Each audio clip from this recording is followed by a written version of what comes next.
The transport helicopter touched down on the concrete landing pad of Naval Air Station Meridian with a mechanical whir that cut through the humid Georgia morning. Dust swirled in small tornadoes as the rotors slowly came to a stop. From the passenger compartment stepped a woman in her early 30s, her dark hair pulled back in a regulation bun, wearing crisp Navy utilities that bore no visible rank insignia. Lieutenant Commander Sarah Chen shouldered her duffel bag and surveyed the sprawling military installation before her. Rows of aircraft hangars stretched across the tarmac, their metal surfaces gleaming in the early sunlight. Personnel moved with purpose between buildings, some glancing curiously at the new arrival. Sarah had specifically requested to arrive without fanfare, wanting to observe the base's operations before making her presence fully known. At the base operations building, she approached the duty desk where a young petty officer was processing paperwork. "Excuse me, I need to check in," Sarah said, presenting her orders. The petty officer barely looked up from his computer screen. "Name?" "Chen, Sarah Chen." His fingers moved across the keyboard with practiced boredom. "Don't see you on the manifest. You sure you're supposed to be here?" Sarah maintained her composure. "I have orders dated 3 days ago. Perhaps you could check again." The petty officer sighed dramatically and clicked through several screens. "Look, lady, I've been doing this job for 2 years. If you're not in the system, you're not supposed to be here. Maybe you got your bases confused." "I assure you, I'm exactly where I need to be," Sarah replied calmly. From behind them, a gruff voice interrupted. "What's the holdup, Johnson?" A stocky man with salt and pepper hair and the bearing of a senior enlisted sailor approached the desk. His uniform displayed the chevrons of a Master Chief Petty Officer. "Got someone here claiming she's supposed to check in, Master Chief Rodriguez, but she's not in the system," Johnson explained, with a dismissive wave toward Sarah. Master Chief Rodriguez looked Sarah up and down with obvious skepticism. "You got proper ID?" Sarah produced her military identification card. Rodriguez examined it briefly, then handed it back with a shrug. "Computer says no, means no. Probably some mix-up with personnel. You'll need to sort this out with the admin office. They open at 800. It's currently 0730, Sarah observed. "I'd prefer not to wait around for 30 minutes when a simple phone call could resolve this." "Listen, sweetheart," Rodriguez said, his tone condescending. "This is how things work around here. We follow procedures. You can wait in the lobby like everyone else who doesn't have their paperwork straight." Sarah felt the familiar weight of assumption settling around her like fog. Throughout her career, she had encountered this attitude countless times. People saw a relatively young woman and immediately assumed incompetence or confusion. What they failed to see was the steel beneath her calm exterior, forged through years of commanding respect in male-dominated environments. "Perhaps I could speak with the duty officer," she suggested. "The duty officer has better things to do than deal with lost personnel," Johnson chimed in, emboldened by his Master Chief's dismissive attitude. "Look, why don't you grab some coffee and figure out where you're actually supposed to be? Maybe call your sponsor or whoever was supposed to pick you up." Sarah's expression remained neutral, but her eyes hardened slightly. "I don't have a sponsor. I don't need to be picked up. I simply need to complete my check-in process." Rodriguez crossed his arms. "And I'm telling you that's not happening until admin opens. That's final." The conversation was attracting attention from other personnel in the area. Several sailors and officers had slowed their pace, sensing tension. Sarah noticed a group of junior officers near the bulletin board, whispering among themselves and casting glances in her direction. One of them, a lieutenant with an arrogant smirk, approached the group. "Having trouble with the new girl, Master Chief?" the lieutenant asked, his voice carrying enough volume to ensure others could hear. His name tag read, Morrison. "Just someone who can't follow simple procedures," Rodriguez replied with a shake of his head. Morrison looked Sarah up and down with obvious amusement. "Let me guess. First duty station? Got confused about which base you're supposed to report to? Happens more than you'd think with the newer personnel." "Actually," Sarah began, but Morrison cut her off with a dismissive gesture. "No shame in it. Military can be complicated for civilians transitioning in. Tell you what, I'll help you figure out where you belong. What's your rate? Administrative? Maybe medical?" The assumption in his voice was clear. He saw a young woman and immediately categorized her into what he considered appropriate female roles. Sarah had encountered this attitude in various forms throughout her naval career, from well-meaning but misguided attempts to protect her from challenging assignments to outright discrimination disguised as helpfulness. "I appreciate your offer," Sarah said evenly, "but I'm confident I'm exactly where I need to be." "Look, honey," Morrison said with exaggerated patience, "I've been on this base for 18 months. I know everyone who's supposed to be here. New arrivals get processed through the proper channels. If you're not in the system, there's obviously been some kind of mistake." Behind him, more personnel had gathered, creating an impromptu audience for the unfolding drama. Sarah could sense their collective assumption that she was some confused newcomer who had wandered onto their base by mistake. The thought of revealing her true purpose crossed her mind, but something held her back. This unexpected situation was providing valuable insight into the command climate she was inheriting. "Perhaps we should contact the commanding officer," Sarah suggested. Rodriguez snorted. "The CO has more important things to worry about than checking in lost personnel. Besides, Captain Williams is in meetings all morning." "Captain Williams," Sarah repeated thoughtfully. According to her briefing materials, Captain Williams was her immediate predecessor, scheduled to transfer within the week. "I'd very much like to speak with him." "That's not how the chain of command works," Morrison said with growing impatience. "You can't just waltz in here demanding to see the commanding officer because you screwed up your paperwork." Johnson, still typing at his computer, looked up with sudden interest. "Hey, Master Chief, I just thought of something. What if she's one of those protesters? Remember last month when those anti-war people tried to get onto the base?" The suggestion sent a visible ripple through the gathered crowd. Several hands moved instinctively toward security radios. Sarah watched with fascination as the situation escalated beyond mere bureaucratic confusion into potential security concern. "Ma'am, I'm going to need you to step away from the desk," Rodriguez said, his voice taking on an official tone. "Johnson, call security." "That's really not necessary," Sarah said calmly. "If you'd just allow me to make one phone call, this entire situation could be resolved in minutes." "Security's on the way," Johnson announced, phone pressed to his ear. "They want her detained until they can verify her identity." Morrison crossed his arms with satisfaction. "Should have just admitted you were lost when you had the chance.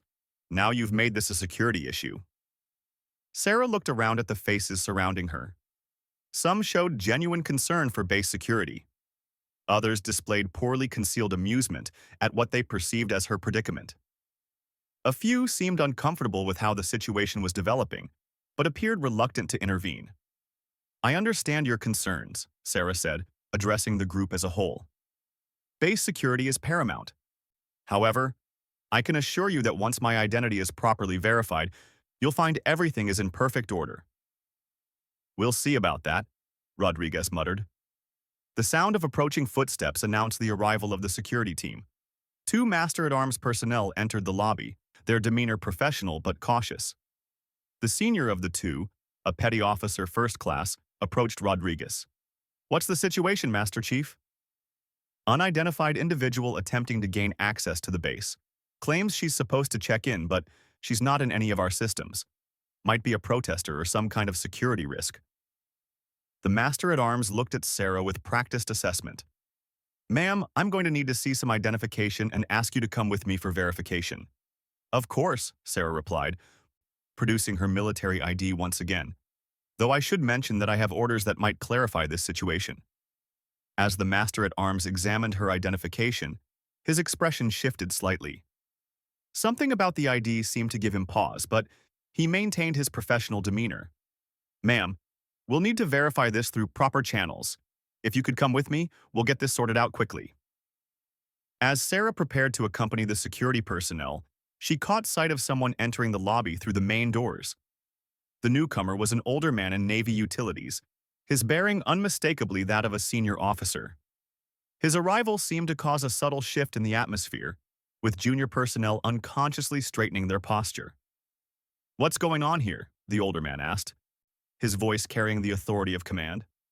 "Security situation, sir," Rodriguez replied quickly. "Unidentified person attempting to gain access to the base." The older man's gaze moved to Sarah, and she saw immediate recognition flash in his eyes. His expression shifted from concern to barely suppressed amazement.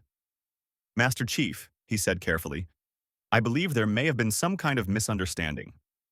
"Sir, this is Admiral Sarah Chen," he announced to the stunned gathering. "She's here to assume command of Naval Air Station Meridian." The silence that followed was profound.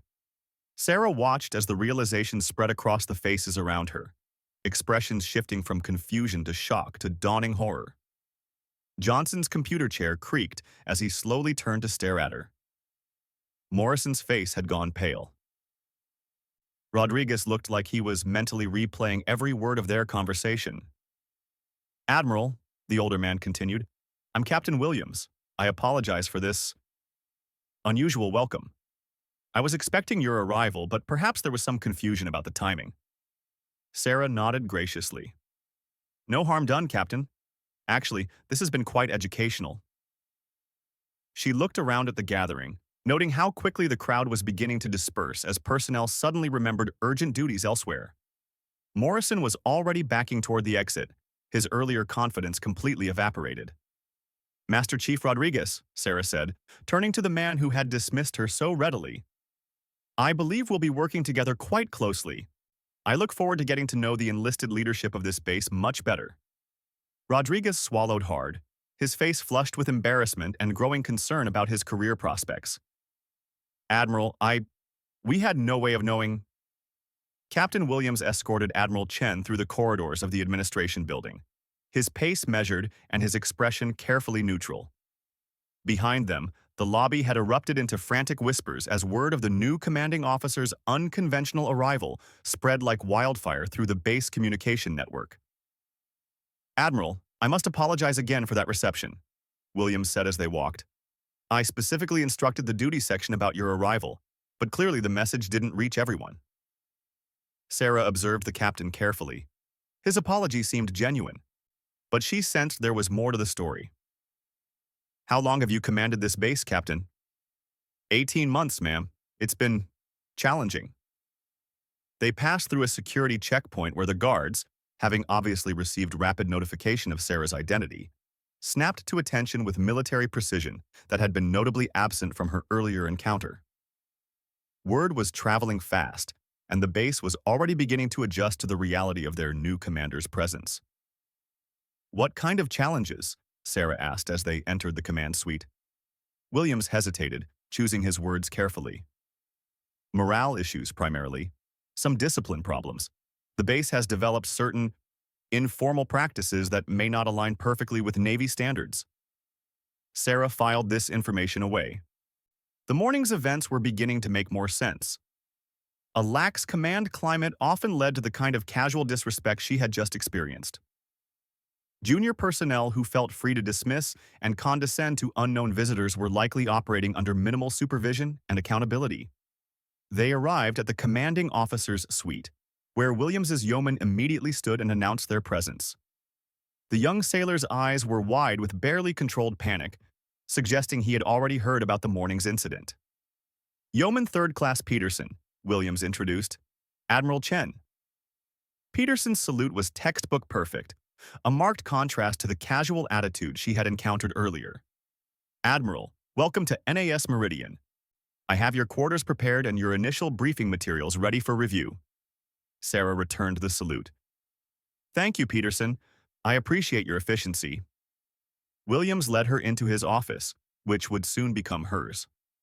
The space was functional but sterile, with standard-issue furniture and a few personal items that would clearly be departing with the current occupant. Through the large windows, she could see aircraft moving on the flight line and personnel going about their duties. "Would you like some coffee, Admiral?" Williams asked, moving toward a machine in the corner. "Please." Sarah took a seat in one of the chairs facing the desk. "I'd like to understand what happened this morning from your perspective." Williams poured 2 cups and handed one to Sarah before settling behind his desk. His expression grew troubled. "Admiral, I'm not sure where to begin. When I took command of this base 18 months ago, I inherited some significant cultural issues. Previous leadership had been permissive. Standards had slipped. Discipline was inconsistent. And your efforts to address these issues?" I've tried to implement changes gradually. Too much too fast can create resistance, as I'm sure you know. But perhaps I've been too gradual. This morning's incident suggests my efforts haven't been as effective as I hoped. Sarah sipped her coffee, studying Williams over the rim of her cup. He seemed like a competent officer caught in a difficult situation. Tell me about Master Chief Rodriguez. Williams's jaw tightened slightly. Rodriguez has been at this base for 4 years. He's influential among the enlisted personnel, very set in his ways. I've had to counsel him several times about his attitude toward junior personnel and visitors. And Lieutenant Morrison? Morrison transferred here 8 months ago. He's technically competent but has an attitude problem. He comes from a family with Navy connections and seems to believe that gives him special privileges. I've been documenting issues with him, building a case for administrative action. A knock at the door interrupted their conversation. "Come in," Williams called. The door opened to admit Command Master Chief Patricia Hayes, the senior enlisted advisor for the base. Sarah had read about Hayes in her briefing materials and knew her reputation as a seasoned professional with over 20 years of service. "Captain, I heard we had an incident this morning," Hayes said, then noticed Sarah. "Ma'am, you must be Admiral Chen, Command Master Chief Hayes." Sarah stood and shook Hayes's hand. "Pleased to meet you, Master Chief. Yes, I had quite an interesting welcome this morning." Hayes's expression darkened. "Sir, I've already begun investigating what happened. From what I can gather, several personnel failed to follow proper procedures and treated the Admiral with inexcusable disrespect." "What's your assessment of the situation?" Sarah asked. Hayes looked between Sarah and Williams before responding. "Admiral, with respect, we have a discipline problem on this base. Some personnel have gotten too comfortable operating without proper supervision. This morning's incident is symptomatic of a larger issue." Sarah appreciated the Master Chief's directness. "What would you recommend?" "Swift action, ma'am. The personnel involved need to understand that disrespect and failure to follow procedures have consequences. If we don't address this immediately, it will be seen as condoning their behavior." Williams shifted uncomfortably. "Command, Master Chief, we should be careful not to overreact. These personnel made mistakes, but they thought they were protecting base security." "Sir, with respect," Hayes replied, "thinking someone was a security threat doesn't excuse treating them with contempt. And Master Chief Rodriguez had multiple opportunities to resolve the situation professionally. Instead, he chose to be dismissive and condescending." Sarah listened to the exchange with interest. The dynamic between Williams and Hayes suggested ongoing disagreement about how to handle discipline issues. Williams seemed inclined toward patience and gradual change, while Hayes favored more direct action. "What's the general feeling among the enlisted personnel about leadership?" Sarah asked Hayes. Hayes chose her words carefully. "Admiral, there's a perception among some that standards have become optional. Good performers often feel frustrated that poor performers face no meaningful consequences. It creates resentment and erodes morale." Another knock interrupted them. This time, Peterson announced himself before entering. "Sir, Admiral, you have several personnel requesting to speak with you about this morning's incident." "Who?" Williams asked. "Master Chief Rodriguez, Lieutenant Morrison, and Petty Officer Johnson, sir. They're waiting outside." Sarah looked at Williams. "Your call, Captain. It's still your base for a few more days." Williams considered for a moment. "Send them in. Let's hear what they have to say." The 3 men entered the office with obvious reluctance. Rodriguez and Morrison's earlier confidence had completely evaporated, replaced by visible anxiety. Johnson looked like he wanted to disappear into the floor. "You requested to see us, sir?" Rodriguez said, his voice carefully controlled. Williams gestured toward Sarah. "I believe you gentlemen have met Admiral Chen, your new commanding officer." The formal introduction created an awkward moment as the 3 men realized they needed to properly acknowledge Sarah's rank and position. Rodriguez was the first to speak. "Admiral, I want to apologize for this morning's misunderstanding. We were following security procedures, but clearly we could have handled the situation more professionally." Sarah studied each of them carefully.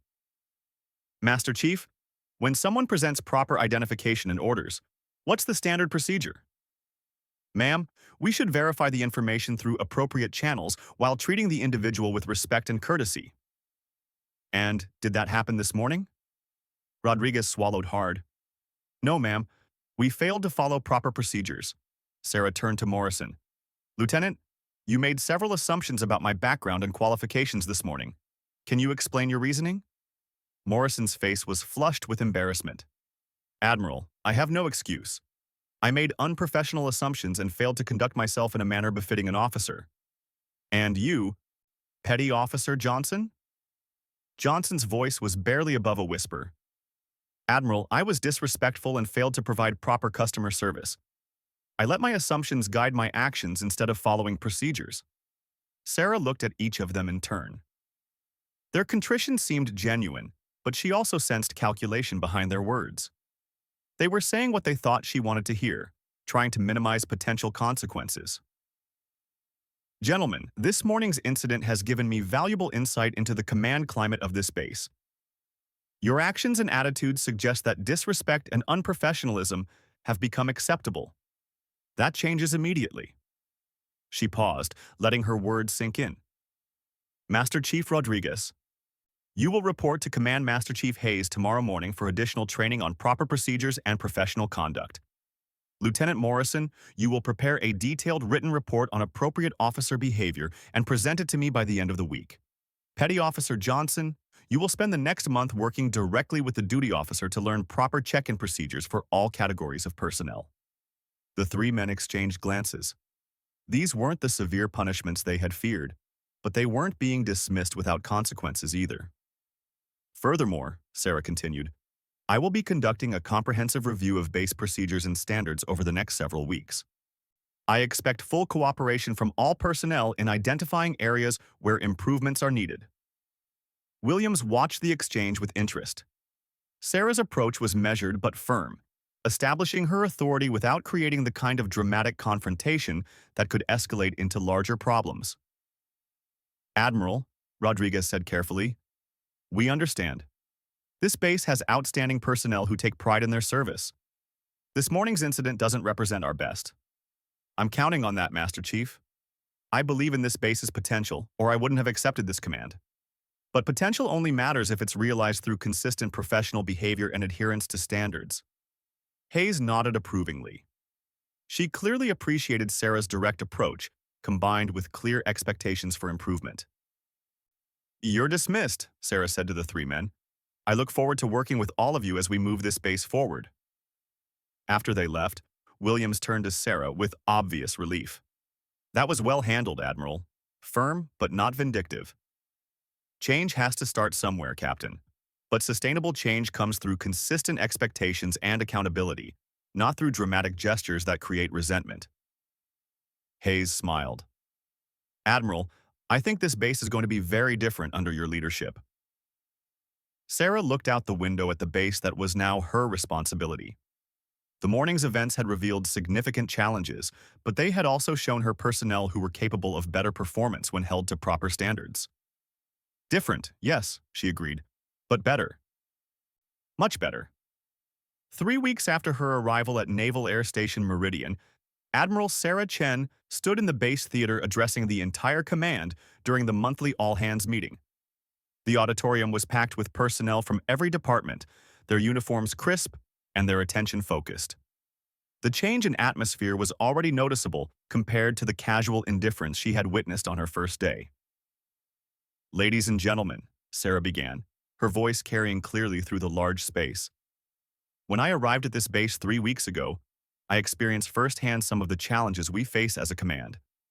Today, I want to share with you what I've observed and where we're headed. In the front row, Captain Williams sat with other department heads, his transfer having been delayed by a week to ensure smooth transition. Next to him, Command Master Chief Hayes maintained her characteristic alert posture, ready to support her new commanding officer's message. Excellence is not an accident, Sarah continued. It's the result of high intention, sincere effort, and intelligent execution. It represents the wise choice of many alternatives. Excellence is a skill, and like any skill, it requires practice and dedication. She paused, scanning the faces before her. In the crowd, she could see Master Chief Rodriguez sitting with his department, his posture notably improved from their first encounter. Lieutenant Morrison was several rows back, his earlier arrogance replaced by focused attention. Throughout the auditorium, personnel who had initially dismissed her were now hanging on every word. Over the past 3 weeks, I've had the opportunity to meet with every department on this base. I've reviewed our procedures, our performance metrics, and most importantly, I've listened to your concerns and suggestions. What I've found is a command with tremendous potential that hasn't been fully realized. Petty Officer Johnson, now assigned additional duties that had expanded his understanding of base operations, took notes diligently from his seat with the administrative division. His initial dismissive attitude had been replaced by genuine engagement and a desire to excel in his expanded role. I've identified several areas where we need immediate improvement, Sarah said, advancing to her next slide. Communication, accountability, and professional standards. But I've also identified our greatest strength, personnel who are capable of excellence when given clear expectations and proper support. Lieutenant Commander Maria Santos, the base operations officer, leaned forward with interest. She had been one of Sarah's strongest allies during the transition, providing candid assessments of base challenges and enthusiastic support for new initiatives.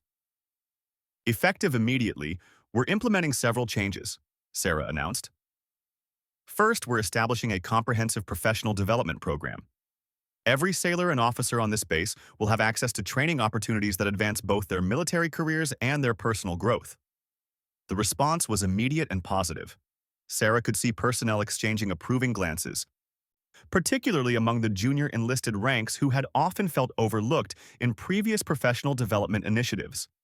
Second, we're restructuring our accountability systems. Every department will have clear performance metrics, and every individual will understand how their role contributes to our overall mission success. Excellence will be recognized and rewarded. Substandard performance will receive immediate attention and support for improvement. Master Chief Rodriguez shifted slightly in his seat. Over the past weeks, he had worked closely with Command Master Chief Hayes to restructure enlisted leadership approaches throughout the base. The process had been challenging but transformative, forcing him to examine leadership habits that had become comfortable but ineffective. Third, Sarah continued, we're improving our communication systems. Every sailor, regardless of rank, will have multiple channels to provide feedback, raise concerns, and suggest improvements. Leadership decisions will be explained clearly, and personnel will understand the reasoning behind policies and procedures. The applause was spontaneous and sustained. Sarah could feel the energy in the room shifting as personnel realized they were being offered genuine opportunities for improvement and growth, not just additional requirements and restrictions. I want to address something specific that happened on my first day here, Sarah said, bringing the applause to a natural conclusion. Several personnel made assumptions about my presence on this base based on limited information and personal biases. Their initial response was unprofessional and contrary to our core values. The auditorium became very quiet. Everyone present knew about the infamous incident, though details had grown and shifted through multiple retellings across the base's informal communication networks. However, Sarah continued, those same personnel demonstrated something equally important over the following weeks. When confronted with their mistakes, they accepted responsibility and committed to improvement. When given clear expectations and proper support, they rose to meet higher standards. Rodriguez felt a mixture of relief and renewed determination. The Admiral's public acknowledgement of growth and improvement provided closure to an incident that had weighed heavily on his conscience while reinforcing expectations for continued excellence. This illustrates a fundamental truth about leadership and organizational culture, Sarah said. People generally perform to the level of expectations set for them. When we expect excellence and provide the tools for achieving it, most personnel will exceed even their own expectations. She advanced to a slide showing the base's recent performance metrics. In just 3 weeks, we've seen measurable improvements across multiple areas. Our maintenance completion rates have improved by 15%. Safety incidents have dropped to 0. Customer service complaints have been replaced by letters of commendation.